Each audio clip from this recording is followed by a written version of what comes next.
often I'm going to start putting Eroll Spence fans' comments up here just to help further prove what I'm saying. So right here we got the CEO is responding to the video that I made about Terrence Bud Crawford, saying that Terrence Bud Crawford is the gatekeeper to Eroll Spence legacy and his doom. And it's a fact. You can get upset all you want. The only thing I did was stay facts.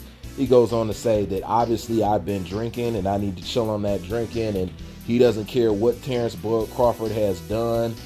He can go ahead and move on up and drop that belt, and Eroll Spence can go fight whoever for the undisputed, and Eroll Spence is going to be a draw no matter what weight class he's in. First of all, please keep noting how you see how he seems to be okay as soon as Terrence Bud Crawford goes up, or if he drops the belt, that they're okay with Eroll Spence just fighting anybody. Do you see how these Spence fans be okay with this silly crap? You know what I'm saying? So as a boxing fan, the CEO, you okay with that? Him just fighting anybody to become undisputed and whatever, whatnot. You don't want him to fight the other best 147-pounder in boxing? No, know all this stuff, because this is exactly why I put comments like this up. The other thing is you talking about how Terrence Bud Crawford is not a draw or whatever. Once again, that saying that kind of stuff is completely irrelevant for multiple reasons. For multiple reasons. Number one, you already have all the evidence and empirical proof that people in the whole boxing world, people in fans and boxers are all interested in this fight. This is why it's called the most exciting fight in boxing. It's the biggest fight in boxing. Have you not heard it been called that? Have you not heard them say that Spence versus Crawford is the biggest fight in boxing? So when you bring up somebody's drawing power, you bring that up to say what? When you already know the whole world is waiting and wanting this fight. Exactly. You bringing that up or saying that is irrelevant. But let's stay on it. Let's keep talking about he's not a draw. Well, tell me something.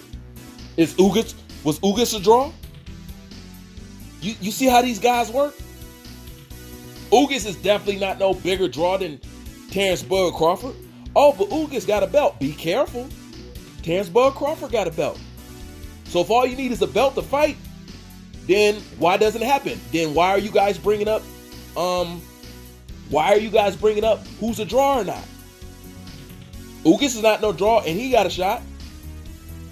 Okay? Terrence Crawford is definitely more popular than Ugas and got a belt just like Ugas. So once again, what are you talking about? Irrelevant talking points, stall tactics, you know what's up. But let's keep going, because I said multiple reasons. All right? And since Eroll Spence is such a big star, then why does he have Jerry Jones buy the tickets to his fight then? Do you need the leak? Do I need to show you the Breakfast Club interview where Charlamagne the God bust him out the box? You know what I'm saying? And Eroll Spence openly admitted that that's what's going on? Well, I didn't know he was doing that, but thanks. Let me know. I'll shoot the link right over to you. So if Eroll Spence is such a big draw, how come the owners of the Dallas Cowboys is buying Eroll Spence tickets to his fight? Why can't he just rely on his so-called draw power to do it? Who's buying Terrence Bud Crawford's fights? Just his fans. Not the owner of this stadium, not the owner of that, not the owner of this. What are you guys worried about? Selling? You want to make sure you do good numbers? Because if you had that drawing power, you definitely don't need to depend on no Jerry Jones. Where they do that at? So once again, this just goes to show and prove that the stuff that you guys be saying at this point in time doesn't make any sense. Drawing power is irrelevant at this point, because neither one of these guys will do bigger on their own fighting somebody else than what they'll do together. We both know that. And I simply just pointed out that Eroll Spence's legacy needs it at this point in time more than Terrence Bud Crawford. The point is, Terrence Bud Crawford, if this fight don't happen, Terrence Bud Crawford can walk away without having a dark cloud over his head, because nobody looks at Terrence Bud Crawford as ducking the fight. The whole world looks at Eroll Spence as avoiding and not wanting to fight Terrence Bud Crawford. And since Terrence Bud Crawford is more accomplished, like I said, the dark cloud is not going to be over his head. And do you want to know how you know that? Because Terrence Bud Crawford is considered the #1 pound for pound fighter in the world without having to fight Errol Spence. So evidently Errol Spence not fighting him doesn't make or break him. If he's considered the best fighter in the world over Errol without fighting him, that lets you know, #1, where they hold their prestige with Earl and what he got going on. They still think, even with Errol Spence heavy lifted, even with Errol Spence resume, even with Errol Spence so-called draw power, even with Errol Spence whatever the hell you want to say, they still think he's a better fighter than Errol Spence without having fought him. Now, how is that possible when Errol Spence supposedly has fought the better competition and Terrence Bud Crawford has fought the lower opposition, but the boxing world views Terrence Bud Crawford as being a better fighter than the person with the better resume who supposedly fought the better opponents?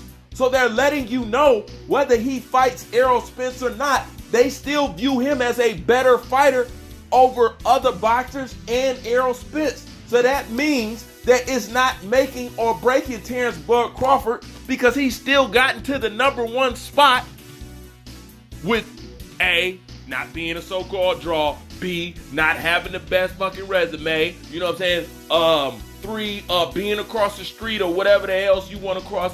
It just goes to show you that what you talking about don't matter, because they still consider him better than your favorite fighter without doing half the lifting. You know what I'm saying? So that lets you know who's over who. And like I said, you can get mad about it, but I stated the truth. This is why I say he's the gatekeeper to both his legacy and his doom. Because as Terrence Bud Crawford said himself, and you're going to forever be haunted and be known as the guy that ducked me. And it's true. You can't tease Terrence Crawford with that. Can't none of y'all really call Terrence Bud Crawford a ducker that's not an Errol Spence fanatic? So that's why I say if the fight don't get made, it's a black eye on Eroll. You know what I'm saying? See, the Terrence Bud Crawford story, people are not going to have a hard time with that, because people remember what happened to Marvin Hagler. They basically almost got the same story. You know? They know people was avoiding him and people didn't want to fight him, and they knew what it took for Marvin Hagler to get his title shot and all the stuff he had to go through and the court cases and stuff like, just to be treated fair. They seen this before in boxing. They've seen the Marvin Haglers of boxing. They seen this happen to people by people like Errol Spence. They seen this before. You can't get around the fact that the man wanted to do everything but fight Bud. You know that. Bud wasn't trying to fight no Canelo Alvarez. Come on, man. Bud wasn't trying to do that. So at the end of the day, whose legacy can stand this fight not happening? It's Terrence Bud Crawford. Whose legacy can't is Errol Spence. Because he will forever be known as the guy that ducked Terrence Bud Crawford, who ran around calling himself a boogeyman till he ran into the boogeyman. Then he changed his name to the Big Fish. You get mad if you want, but I ain't say nothing but facts at the end of the day. And it's comments like this to prove that what I'm talking about, which is why I'm tired of asking for this fight. Because Errol Spence fan base is clowns. That ain't nothing personal, CEO. But you know, don't get in your feelings. I ain't getting my feelings about the drunk thing. I know you just a fanboy. I know you just a fanatic. You know what I'm saying? I ain't mad at you. Shit, I hope you from Texas with all that fangirl energy. Shit. That's all I got for now. Like, comment, subscribe, and cry. Bruce Vane, I'm out.